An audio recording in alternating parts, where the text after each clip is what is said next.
तो लोग इस लेक्चर में ह्यूमन डायमेंशन की ही बात करेंगे। और ह्यूमन डायमेंशन को हम लोग एजुकेशन और हेल्थ के आधार पर देखे हैं और फिर हम लोग अगले पॉइंट्स पर पहुंचेंगे कि जस्टिस, प्रोडक्शन एंड सर्विस। तो जस्टिस इसमें क्या है, इस तरह से जस्टिस के आधार पर अपना रिलेशनशिप को म्यूचुअली फुलफिल करते हैं। तो क्योंकि जस्टिस एक कंसेप्ट है, न्याय है। एक्चुअली जस्टिस के विषय में हमारा अक्सर यही ध्यान होता है कि हमको जो न्यायालय से, कोर्ट से जो डिसीजन मिलता है वो जस्टिस है। नहीं, जस्टिस जो है ऐसा नहीं है। जस्टिस का आशय होता है कि हम अपने रिलेशन को आइडेंटिफाई करें, उसको फुलफिल करें और उसका फिर इवैल्यूएशन करें और फिर उसको कैरी करें। और रिलेशन को आइडेंटिफाई करना, रिलेशन किसका, किसके साथ, सेल्फ से सेल्फ का रिलेशन, इस पर ध्यान देते हैं। तो इसका जो आधार होता है वो ट्रस्ट होता है। जस्टिस का जो मेन आधार है वो ट्रस्ट है। तो हम ट्रस्ट रखें एक सेल्फ से दूसरे सेल्फ पर, और उसको हम पहचाने, फुलफिल करें, रिकॉग्नाइज करें, फुलफिल करें और फिर इवैल्यूएट करें, फिर कैरी ऑन करें। तो जस्टिस एक फैसला नहीं होता है, डिसीजन नहीं होता है। जस्टिस का जो अंतिम परिणाम है वो म्यूचुअल हैप्पीनेस होता है। अगर हम जस्टिस कहीं पर भी देखें और यदि उभय पक्ष, दोनों पक्ष अगर उससे सेटिस्फाई नहीं है, पसंद नहीं हो, तो उसको हम जस्टिस नहीं करते। अब अक्सर अमूमन हम लोग बात करते हैं कि भाई जस्टिस से ऐसा कैसे हो सकता है कि हम दोनों पक्ष को प्रसन्न कर लें। क्योंकि देखिए, जस्टिस एक कंसेप्ट है जिसको आप इस आधार पर समझ सकते हैं कि जो न्यायालय का फैसला होता है वो जस्टिस का एक पार्ट हो सकता है, जस्टिस नहीं हो। जस्टिस का मतलब ही होता है कि आप ट्रस्ट के आधार पर अपने रिलेशन को रिकॉग्नाइज करें, फुलफिल करें, इवैल्यूएट करें और उसको कैरी फॉरवर्ड करें, और पुनः उसका जो परिणाम हो वो म्यूचुअल हैप्पीनेस का हो। लेकिन म्यूचुअल हैप्पीनेस नहीं है तो उसे हम जस्टिस नहीं कहते। अब जस्टिस के जो स्टेप्स हैं उनको आप देखेंगे तो दो तरह से हम देख सकते हैं, एक सेल्फ के लेवल पर, एक बॉडी के लेवल पर। यदि हम जस्टिस को सेल्फ के लेवल पर ध्यान से समझेंगे तो जस्टिस हमारा जो सेल्फ के लेवल पर होता है और जो जस्टिस हमारा बॉडी को ध्यान में रख करके होता है, इन दोनों में बेसिक डिफरेंसेस होते हैं। तो जब हम बॉडी ओरिएंटेड हो जाते हैं तो हमारी जो जस्टिस है वो फैसले में बदल जाती है, और जब हम सेल्फ ओरिएंटेड होते हैं तो जो डिसीजन है वह जस्टिस की ओर अग्रसर होता है। तो हमको हमें ध्यान देना है कि जो अगला व्यक्ति है वो जस्टिस के कंसेप्ट को समझने लायक हुआ कि एजुकेशन प्रोसेस से जस्टिस के प्रति उसके मन में कमिटमेंट करना पड़ता है, कमिटमेंट को डेवलप करना पड़ता है। क्योंकि नेचुरल एक्सेप्टेंस का एक पार्ट है, हर आदमी नेचुरली जस्टिस को एक्सेप्ट करता है।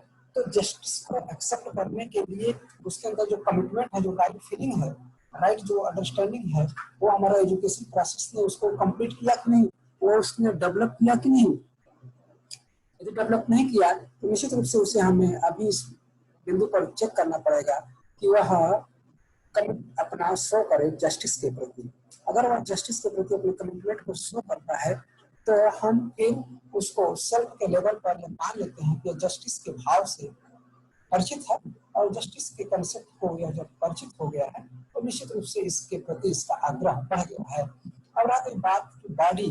अब चूंकि देखिए, बॉडी का जो फंक्शन है यदि वह सेल्फ के लेवल पर नहीं है तो पहले तो हमको जस्टिस को यही पर समझना पड़ेगा कि सेल्फ और बॉडी के बीच में जस्टिस है कि नहीं है। अगर सेल्फ और बॉडी के बीच में जस्टिस नहीं है तो वहीं पर फ्रस्ट्रेशन पैदा होगा, वहीं पर खिंचाव पैदा होता है, वहीं पर व्यक्ति के अंदर जो है एक अपने मन में एक दुविधा की स्थिति आती है। आपका सेल्फ कुछ कहता है, बॉडी कुछ करता है। अगर ऐसी स्थिति है तो हम वहीं पर एक दुविधा को फेस करने लग जाते हैं। तो सर, एक व्यक्ति से, एक यूनिट से लोग शुरू होकर पूरे ब्रह्मांड को व्याप्त किए हुए हैं। तो सबसे पहले तो हमको इसी बिंदु पर ध्यान देना है कि हम अपने आप में जस्टिस के प्रति किस लेवल तक कमिट हैं। अर्थात हमारे सेल्फ के दिए हुए भाव, हमारे सेल्फ के दिए हुए विचार हमारी बॉडी के द्वारा पालन हो रहा है कि नहीं हो रहा है, और सेल्फ और बॉडी के बीच में कोई म्यूचुअल हैप्पीनेस है कि नहीं है। अगर म्यूचुअल हैप्पीनेस नहीं है तो इस पर हमको पुनः विचार करने की आवश्यकता है कि सेल्फ और बॉडी में भी म्यूचुअल हैप्पीनेस होना चाहिए। अब हम आगे क्यों बढ़ते हैं, तो जस्टिस का जो संक्षेप में हम लोगों ने बात किया, ब्रीफ में बात किया, वो था कि यह म्यूचुअल हैप्पीनेस को डेवलप करता है। अब इसके बाद है प्रोडक्शन एंड सर्विस। देखिए, इंसान को सम्यक आजीविका, भगवान बुद्ध का अष्टांग मार्ग में भी था कि सम्यक आजीविका, जिसे हम अपने बेसिक नीड में फिजिकल फैसिलिटीज को पाने का एक प्रोसेस समझते हैं, तो हमें यहाँ पर प्रोडक्शन क्या है कि हम रेस्ट प्रकृति के साथ जो फंक्शन करते हैं, जो श्रम करते हैं, उसका परिणाम हमको प्रोडक्शन के रूप में मिलता है। अब ये प्रोडक्शन कितना हो, किस तरह से हो, यह एक हमारे राइट अंडरस्टैंडिंग, राइट विजन का विषय हो जाता है कि हम क्या प्रोड्यूस करें और कैसे करें। हम कोई भी चीज प्रोड्यूस करने में म्यूचुअल एंगेजमेंट को ध्यान में रख करके एक कंस्ट्रक्टिव वे से ही हमको प्रोडक्शन करना पड़ेगा, जिससे कि हम अपने प्रोडक्शन का यूटिलाइजेशन भी करते रहें और जो प्रोड्यूस चीजें हो रही हैं उसको हम अपने उपयोग में भी लाते रहें। तो प्रोडक्शन इन द सेंस कि जो कुछ भी आप प्रोडक्शन कर रहे हैं, अनाज का प्रोडक्शन है, कपड़े का प्रोडक्शन है, हार्डवेयर का प्रोडक्शन है, कोई फैक्ट्री से कोई सी चीज को आप प्रोड्यूस कर रहे हैं, या आप जो है किसी फैक्ट्री में कोई चीज बना रहे हैं, तो एक चीज ध्यान रखना पड़ता है कि जो रॉ मटेरियल का हम यूज कर रहे हैं, वो रॉ मटेरियल हम कहाँ से ले रहे हैं और रॉ मटेरियल किस रूप में ले रहे हैं, और उस रॉ मटेरियल का कितना अनुपात जो है हम अपने सदुपयोग में ला रहे हैं और उसका कितना अनुपात जो है वेस्टेज में जा रहा है।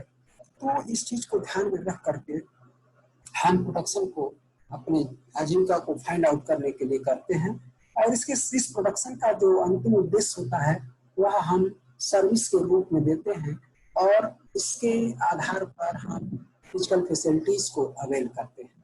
तो हम फिजिकल फैसिलिटीज को अवेल करके हम अपने जीवन को आगे को बढ़ाते हैं। जैसे अगर हम एग्रीकल्चर के फील्ड में हैं, तो एग्रीकल्चर के फील्ड में जो कुछ भी हम चीजों को उत्पादित करते हैं उसका प्रॉपर मूल्य देते हैं, और उस मूल्य को अगर हम पॉइंट के रूप में लेते हैं उससे हम अदर फिजिकल फैसिलिटीज को अर्न कर सकते हैं।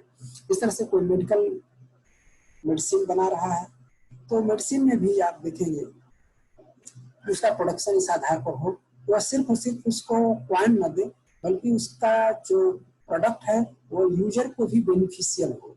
यूजर उसको ले करके जो पैसा दे रहा है, जो मनी दे रहा है, उसका एक्सचेंज जो कर रहा है, तो जो मटेरियल लिया वो मेडिसिन उसको हेल्पफुल हो, उसको उसके हेल्थ को बनाए रखने में हेल्पफुल हो।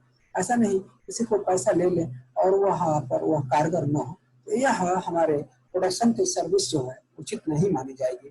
तो प्रोडक्शन के साथ सर्विस भी जुड़ा होता है कि हमारी जो सर्विस जो प्रोड्यूस हम कर रहे हैं वह अपनी सर्विस को कंप्लीटली पूरा कर पाए।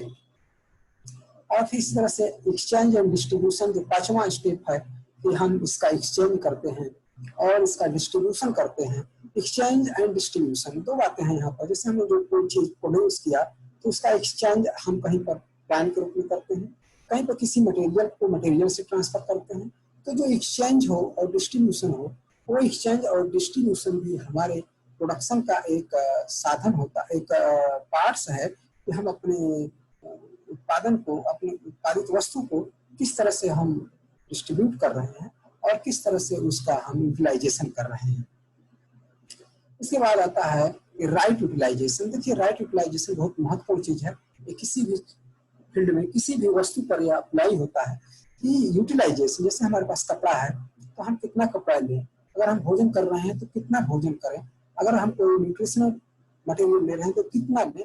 तो राइट यूटिलाइजेशन, वस्तु का जो यूटिलाइजेशन हो राइट हो, राइट इन द सेंस कि अगर हमको जो आवश्यकता है उतनी ही चीजों को हमने अनावश्यक आपको व्यय करने के लिए ना। सामान्य पे आप देखिए, हम भोजन लेते हैं तो जितनी भोजन हम खा सकें उसी का ही हमको लेने का एक प्रक्रिया अपनाना चाहिए।